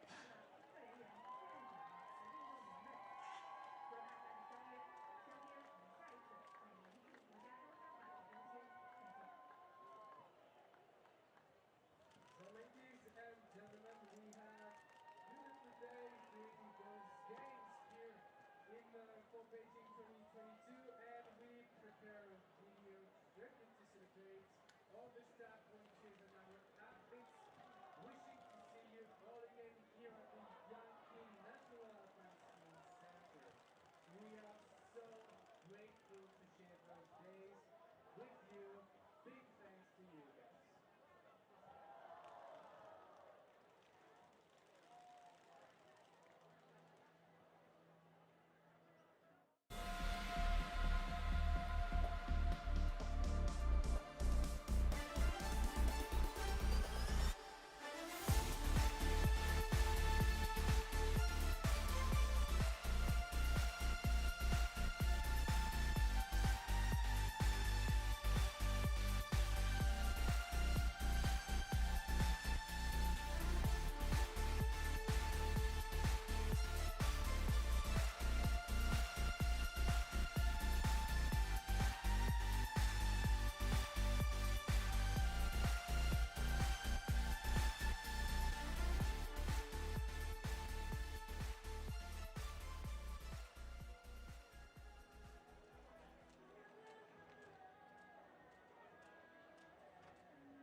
So after the victory ceremony, the athletes leave the field of play. Then we have 2 15-second shots, and then we have a 1-minute music montage, and then we have our minute. So we'll chat in that, or short sort of roundup.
Welcome to the victory ceremony at the Yansing National Alpine Skiing Centre for the men's slalom vision impaired race.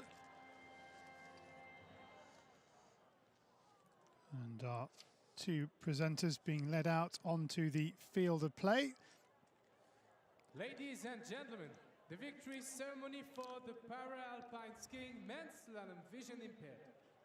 女士们、先生们，残奥高山滑雪男子回转项目视障组颁奖仪式现在开始。Please welcome the medalists.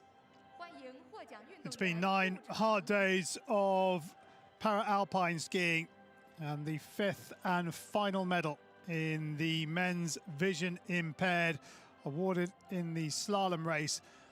And all the athletes in this category have given us some memorable moments on the Hai Tuo Mountain over the past 9 days of action at the Beijing 2022 Paralympic Winter Games. But only 3 can be on the podium, or 6 in the vision impaired case, in this final race. The medals will be presented by 为获奖运动员颁发奖牌的是 Mr. Simone Calzeri, WPAS Technical Delegate, 残疾人高山滑 Mr. 雪技术 Simone 代表， Calzeri accompanied by from 陪同颁奖 the 的是 Paralympic Alpine Skiing Mrs. Yana Palavikova, Association, and he's accompanied by WPAS Miss Yana Technical Delegate. Palavikova, 残疾人高山滑雪技术代表， who will be presenting the flowers. Bronze medalist representing Slovakia, 获得铜牌的是斯洛伐克运动员 Miroslav Haros and his guide Maros Hudik. So in bronze medal position, it is Miroslav Haras and his guide Miroslav Hudik of Slovakia. A great performance by the pair over the 9 days, and it culminates in a bronze medal. His second medal of these games, a second bronze, and thoroughly deserved.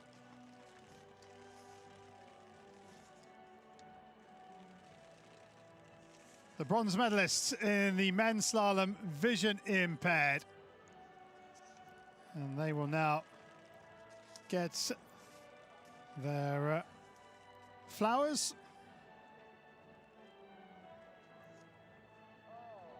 With Miroslav Haras and Maros Hudik. Some excellent skiing from them as they pick up the bronze medal in the men's slalom vision impaired. Silver medalists representing Austria, 获得银牌的是奥地利运动员 Johannes Enger and his guide Matteo Fleischmann. And Johannes Eigner of Austria, the youngster, just 16 years of age, world champion in this discipline in January this year, now picking up a silver medal in the men's slalom vision impaired. A 5th medal for him, 2 gold, 2 silver and 1 bronze. What a Paralympic Winter Games he has had.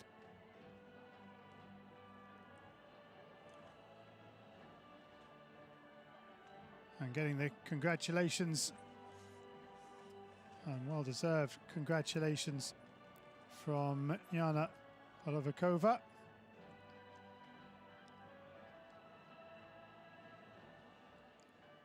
Johannes Eigner and his guide Matteo Fleischmann are the silver medalists in the men's slalom vision impaired. Representing Italy, 获得金牌和残奥冠军的是意大利运动员 Giacomo Bertagnoli and his guide Andrea Ravelli.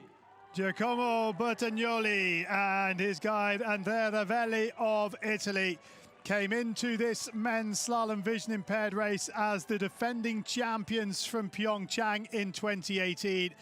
They were under all sorts of pressure from Johannes Eigner in that second run, but they delivered a masterful second run to defend their title successfully and pick up their second gold medal of these Beijing 2022 Paralympic Winter Games.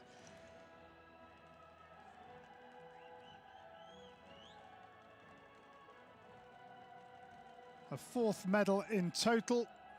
Silver in the giant slalom, silver in the Super G. But it is the super combined and the slalom where Bertagnoli has reigned supreme. The gold medalist in the men's slalom, vision impaired, Giacomo Bertagnoli, and his guide Andrea Ravelli. And gentlemen, the anthem of Italy. And now we have the national anthem of Italy to commemorate Bertagnoli's gold medal performance.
Ladies and gentlemen, the Paralympic medalists.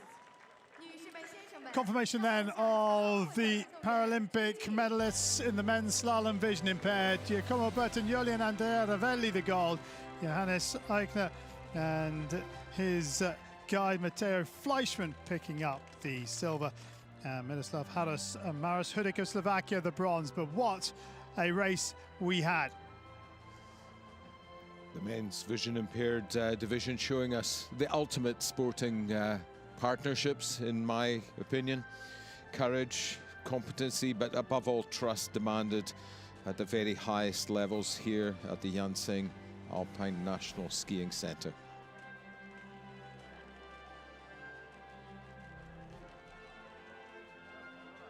Well, a great photo for them as well, receiving their medal in the finish area of the technical slope, having picked up their previous medals in the Yansing Paralympic Medal Plaza.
Welcome to the victory ceremony at the Paralpine skiing for the men's slalom standing race. A really entertaining day of racing in the men's slalom standing.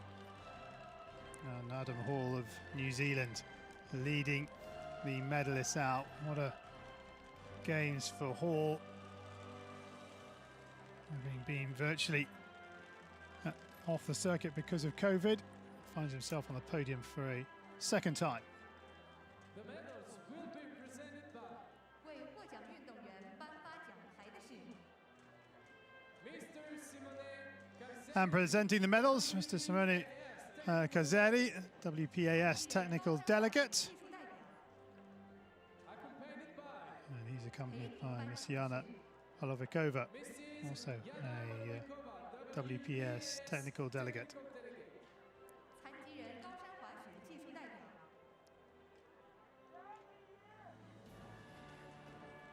bronze medalist representing New Zealand, 获得铜牌的是新西兰运动员 Adam Hall. For the second time at these Beijing Paralympic Winter Games, Adam Hall finds himself on the podium. He was the defending champion in the slalom and finds himself on the podium once again. A well-deserved bronze medal. Very little competitive action for him over the last 2 years, but what a way to come back and pick up another medal.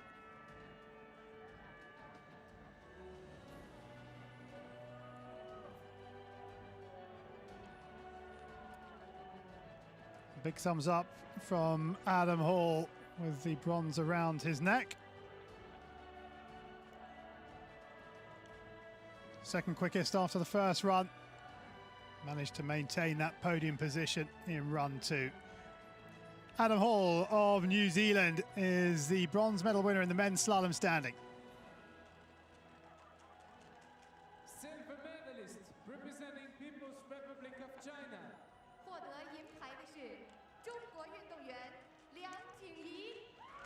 Liang Jingyi from the People's Republic of China picks up the silver medal, his second of these Paralympic Winter Games. Back on Super G Day, he became the first male para-alpine skier from the People's Republic of China to pick up a medal, and it was gold on that occasion. And on the last day of these Beijing Paralympic Winter Games, it's silver. Liang Jingyi from the People's Republic of China, silver medalist in the men's slalom standing. Olympic champion representing France, 获得金牌和残奥冠军的是法国运动员 Arthur Bochet. And the gold medal winner, Arthur Bochet of France, the world champion in slalom. He now adds the Paralympic title to his collection. A third gold medal for Bochet. He won the downhill, won the super combined, third in the giant slalom, and comes back to finish with a gold medal in the men's slalom standing race on day 9 of these games.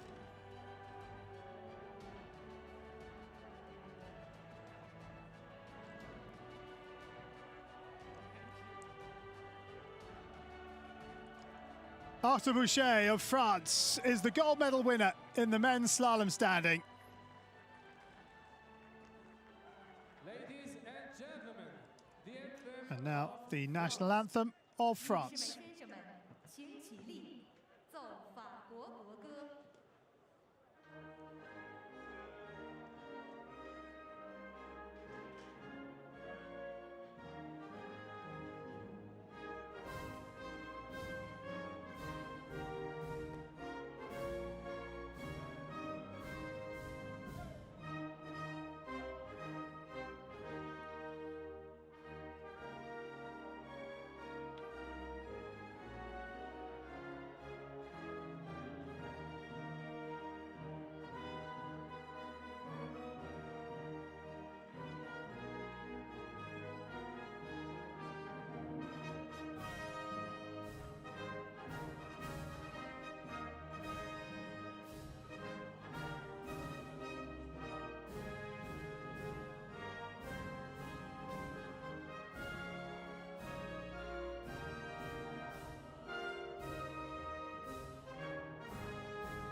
Arthur Boucher signalling a four silver medals in Pyeongchang in 2018. He's got 4 medals again in 2022. 3 of them, though, gold. What an upgrade as we see confirmation of our men's slalom standing medal winners at the Beijing 2022 Paralympic Winter Games.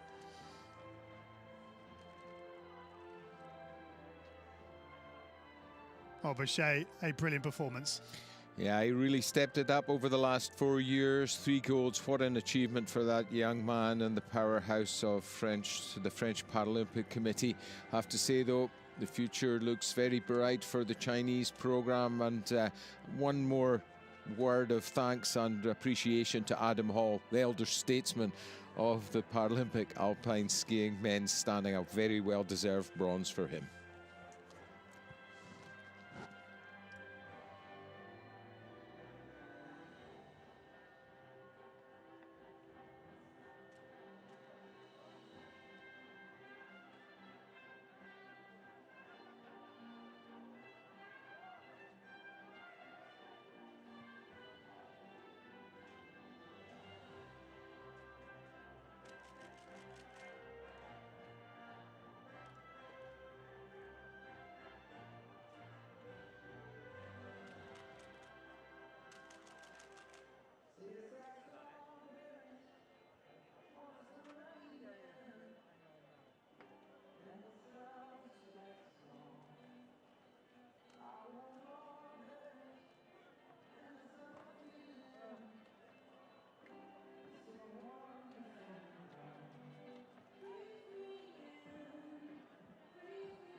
Welcome to the Para-Alpine skiing medal ceremony, victory ceremony for the men's slalom sitting. The very last piece of action from the Yanxing National Alpine Skiing Centre at the Beijing 2022 Paralympic Winter Games. The Hydro Mountain has been a superb venue for these Para-Alpine races. And three very happy skiers on the podium right now. The medals will be presented by 为获奖运动员颁发奖牌的是 Mrs. Yana So the medals will be presented by Miss Yana Polovikova, WPAS technical delegate. accompanied by 陪同颁奖的是 Mr. 董学模 Mr. Dong Xiaomyu, the Deputy Director of Paralympic Games Integration Department. 残奥会部副部长。 bronze medalist representing Italy, 获得铜牌的是意大利运动员 Rene Di Silvestro. And in bronze medal position, Rene Di Silvestro. Never been on a Paralympic Winter Games podium before he arrived in Beijing, and he leaves here with 2 medals, silver in the giant slalom and now bronze in the final race of these Paralympic Winter Games. He had a big mistake on his second run, but he didn't let it influence the rest of his run, and he kept his composure to bring it home and get himself on the podium.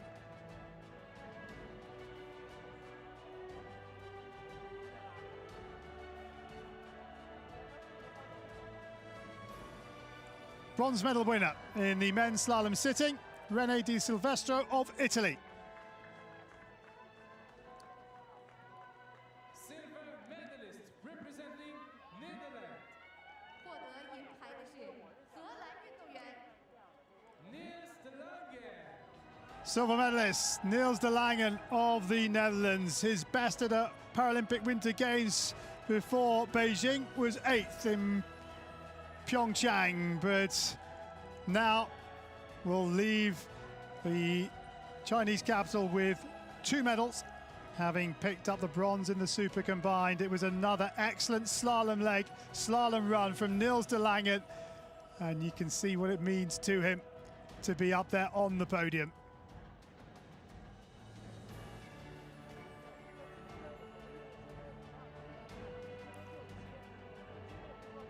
Niels de Lange of the Netherlands, silver medalist in the men's slalom sitting. Paralympic champion representing Norway, 获得金牌和残奥冠军的是挪威运动员 Jesper Pedersen. The Paralympic champion for the 4th time in men's sitting alpine skiing at Beijing 2022. Jesper Pedersen of Norway. He won 3 gold medals at the World Championship on home snow in January of this year, but the 22-year-old has come to Beijing and he swept all before him.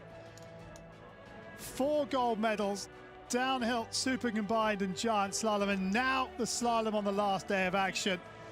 And a silver as well in the downhill. Jesper Pedersen of Norway is the Paralympic champion of men's slalom sitting of 2022. Of Norway. 女士们、先生们， And now the national anthem of Norway. 歌。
Jesper Pedersen, who skis with pictures of his late father on the front of his rig to spur him along, because his father was such an influence on his career, is on the top step of the podium again. And there are your medalists for the men's slalom sitting.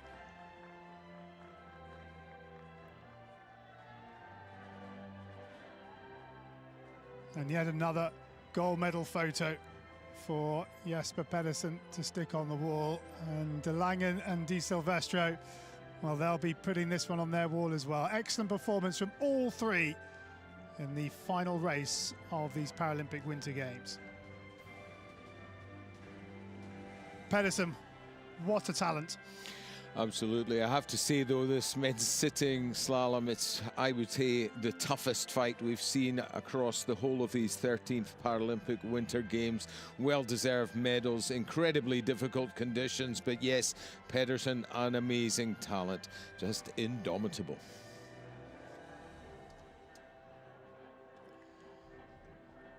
So that wraps up the action at the High Tro Mountain, and what a 9 days of action we have had. And the slalom in the vision impaired standing and sitting was some culmination of the action we've witnessed.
So many medals, so many moments to reflect on, but in general, an epic Winter Paralympic Games in Paralpine. Yeah, I have to say it's an immense privilege to be able to be part of the presentation team and witness the efforts of these men and women on the side of the Yansing Mountain. Too many amazing moments to pick out any one standout, but the competition got tougher and tougher as the week went on, and now I think everybody can look forward to a well-earned rest and celebrate those medals. Well, the conditions made it tougher and tougher as we went through the 9-day program, but in the end it fell to the men and the slalom race to bring the curtain down on the Para-Alpine schedule at the Beijing Paralympic Winter Games of 2022. And it's one that will live long in the memory